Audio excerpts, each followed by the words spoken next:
జిల్లా తిరువూరు కూటమి ప్రభుత్వం ఎన్నికల మేనిఫెస్టోలో ప్రకటించిన విధంగా బ్రాహ్మణ కార్పొరేషన్ ను పునఃప్రారంభించిన నేపథ్యంలో తిరువూరు నియోజకవర్గ బ్రాహ్మణ నాయకులు కూటమి ప్రభుత్వానికి ధన్యవాదాలు తెలియజేశారు. కూటమి ప్రభుత్వం బ్రాహ్మణ కార్పొరేషన్ చైర్మన్ గా బుచ్చి రాంప్రసాద్ ను ప్రకటించడంపై హర్షం వ్యక్తం చేశారు. ఈ సందర్భంగా తిరువూరు నియోజకవర్గ బ్రాహ్మణ నాయకులు తిరువూరు నియోజకవర్గానికి డైరెక్టర్ గా ఈశ్వర ప్రగాఢ విజయ్ కుమార్ రాజాకు అవకాశం ఇవ్వాలని వారు కోరారు. ఈ సందర్భంగా విజయ్ కుమార్ రాజా మాట్లాడుతూ బ్రాహ్మణ సమాజంలో అనేక పేద కుటుంబాలు ఉన్నాయని, ప్రభుత్వం అందిస్తున్న కార్పొరేషన్ ద్వారా వారికి జీవనోపాధి కలుగుతుందని అంటున్న విజయ్ కుమార్ రాజాతో Sarkar India senior journalist Peddavarapu Satyanarayana face to face. Gampalagudem రామాలయంలో ఉన్నాం. బ్రాహ్మణ కార్పొరేషన్ మరి తిరువూరు నియోజకవర్గ నాయకులు మరి ఇక్కడ ఉండటం జరిగింది. కూటమి ప్రభుత్వం బ్రాహ్మణ కార్పొరేషన్ను మరలా రెండవసారి మరి తీసుకువచ్చిన నేపథ్యంలో మరి నాయకులందరూ ఇక్కడ ఒక సమావేశాన్ని ఏర్పాటు చేసుకున్న నేపథ్యంలో మరి సర్కార్ ఇండియాను కూడా ఆహ్వానించడం జరిగిన నేపథ్యంలో మనం రావడం జరిగింది. మాట్లాడే ప్రయత్నం చేద్దాం. సార్ చెప్పండి, మీరు బ్రాహ్మణ కార్పొరేషన్ కూటమి ప్రభుత్వం ఏర్పాటు చేసిన నేపథ్యంలో మరి మీ స్పందన ఏంటంటే ఏం చెప్తారు? గత ప్రభుత్వము చంద్రబాబు నాయుడు గారు బ్రాహ్మణ కార్పొరేషన్ ఏర్పాటు చేస్తే ఆ కార్పొరేషన్ నిర్వీర్యం చేసింది. బ్రాహ్మణ కార్పొరేషన్ ద్వారా బ్రాహ్మణులకు ఎన్నో ఉపయుక్తమైన పథకాలు ఉన్నాయి. వాటిని రద్దు చేసిన ధర్మిల కూటమి ప్రభుత్వాన్ని మేము సంప్రదించాము. కూటమి సంప్రదించిన తర్వాత వారు మేనిఫెస్టోలోని బ్రాహ్మణ కార్పొరేషన్ను పునఃప్రారంభిస్తామని ప్రకటించారు. దానికి అనుసంధానంగా మేము వారికి మద్దతు ప్రకటించి ప్రభుత్వం వచ్చే విధంగా సాయశక్తులా కృషి చేసి ప్రతి గడప తిరిగి కూటమి ప్రభుత్వం అధికారంలో రావడానికి పోరాటం చేశాము. ఇప్పుడు అధికారంలోకి వచ్చిన తర్వాత ప్రభుత్వము అన్నమాట ప్రకారము బ్రాహ్మణ కార్పొరేషన్ని నిన్న పునఃప్రారంభించడం జరిగింది. దానికి ప్రభుత్వానికి ఆంధ్రప్రదేశ్ ప్రైవేట్ అర్చక పురోహిత సంక్షేమ సంఘం తరఫున ముఖ్యమంత్రి గారికి ధన్యవాదాలు తెలియజేసుకుంటున్నాము. అదేవిధంగా బ్రాహ్మణుల సమస్యల పైన అవగాహన కలిగినటువంటి బుచ్చిరాం ప్రసాద్ గారిని ఆ యొక్క కార్పొరేషన్ చైర్మన్గా ప్రకటించడం చాలా శుభ సంతోషం. అయితే సార్, ఇప్పుడు బ్రాహ్మణ కార్పొరేషన్ ఏర్పాటు చేసిన నేపథ్యంలో మరి తిరువూరు నియోజకవర్గం నుండి బ్రాహ్మణ నాయకులుగా మీ ప్రభుత్వాన్ని మీ డిమాండ్ ఏంటంటే ఏం చెప్తారు?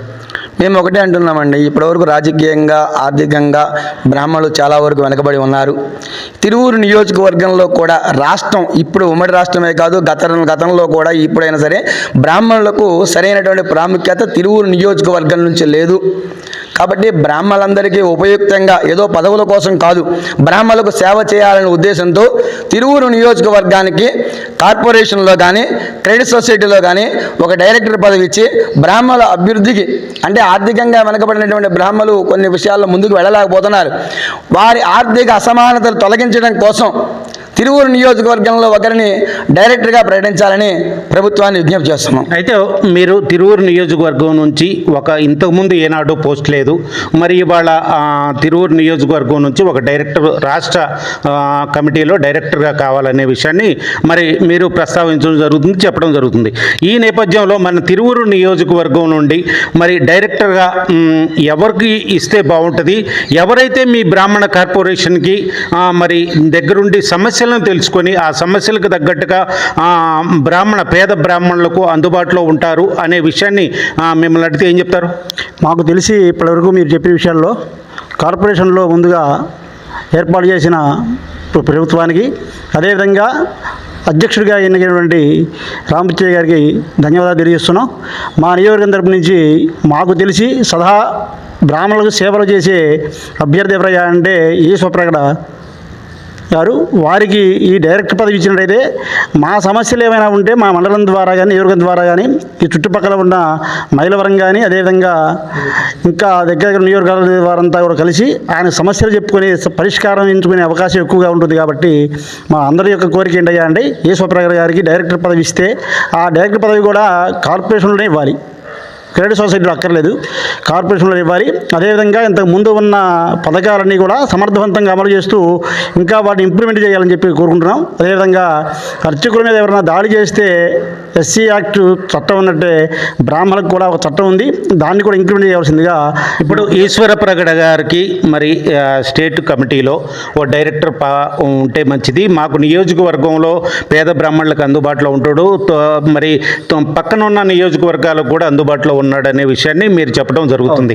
అయితే ఈశ్వర ప్రగడ గారిలో మరి నియోజకవర్గ పరంగా పక్కన ఉన్న నియోజకవర్గాలు 3-4 నియోజకవర్గాల పరంగా అతనికి ఎటువంటి అర్హతలు ఉన్నాయి అంటే ఏం చెప్తారు?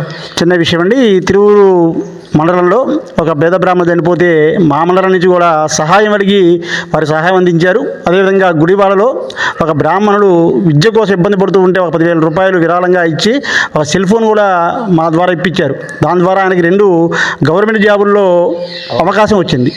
ఇదే విధంగా ఇంకా ఎవరైనా ఉన్నా కానీ ఆయన గారు కనుక్కొని సహాయం చేయగలరు. ఆయన సహాయం చేస్తామంటే అందరూ కూడా ముందుకు వస్తున్నారు కాబట్టి ఆయన సేవాపరుడు అని చెప్పి మేము భావిస్తున్నాం. సేవా కార్యక్రమాల్లో ముందుంటాడు అనే విషయాన్ని చెప్పడం జరుగుతున్న నేపథ్యంలో ఈశ్వర ప్రగడ గారిని మరి ఏ విధంగా మరి కార్పొరేషన్ లో ఉన్న నియోజకవర్గ పేద బ్రాహ్మణులకు మరి రేపొద్దున కార్పొరేషన్లో ఎటువంటి అవకాశం వస్తే మీరు ఏ విధంగా వీరికి అందుబాటులో ఉంటారంటే ఏం చెప్తారు? కార్పొరేషన్లో ఉన్నటువంటి పథకాలు మొత్తం ముందు ప్రజల్లోకి అంటే బ్రాహ్మణ బంధువుల్లోకి తీసుకువెళ్ళాలి.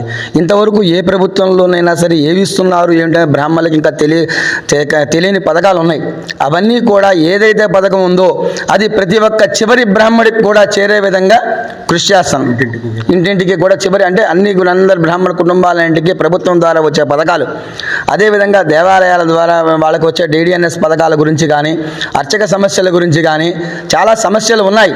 ఈ సమస్యలన్నీ పరిష్కారం కోసం వాళ్ళకు వచ్చినటువంటి సమస్యలను ఈ యొక్క ప్రభుత్వం దృష్టికి తీసుకుని వెళ్ళటము, వాటిని పరిష్కారం అయ్యే విధంగా సాయశక్తిలా కృషి చేస్తాం.